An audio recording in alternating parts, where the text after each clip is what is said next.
The power shift: can democracy survive modern leadership?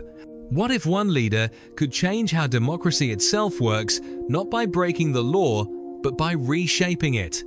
In recent years, many nations have witnessed a new kind of leadership, bold, fast, and focused on centralizing power.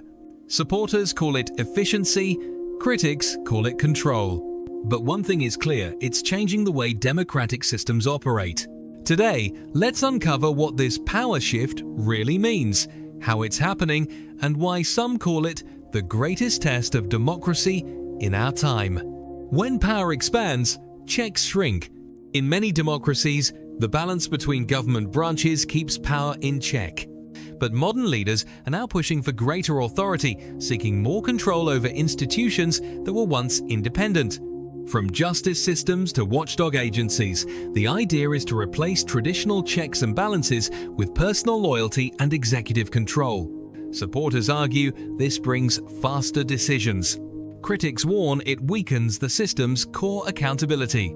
A fast-moving transformation. Experts describe this as a blitz, a rapid reshaping of how governments function before opposition can react. Thousands of officials could be replaced, policies rewritten, and long-standing norms challenged, all in the name of progress and reform. But the question remains, at what cost? Democracy doesn't break, it fades. History shows democracy rarely collapses overnight. It erodes step by step when people stop questioning power, when institutions lose independence, and when citizens stop believing their voices matter.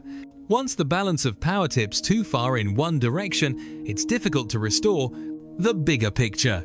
Democracy isn't just built on laws, it relies on trust and shared values, respecting results, allowing free speech, and protecting the right to disagree. When leaders or citizens forget these values, the system changes, sometimes quietly, sometimes permanently. What used to be unacceptable slowly becomes normal. And when that happens, democracy begins to look less like a system and more like a personality. Why it matters? This isn't just about politics, it's about everyday life. When accountability weakens, justice becomes selective.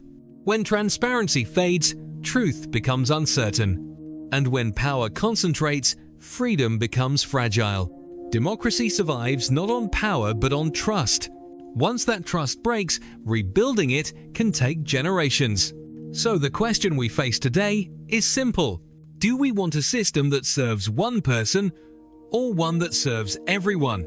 Because history reminds us, you can't have both for long. I'm Capital Current, and this was your deep dive into power, people, and the future of democracy. If you found this breakdown insightful, don't forget to like, share, and subscribe for more honest stories that shape our world.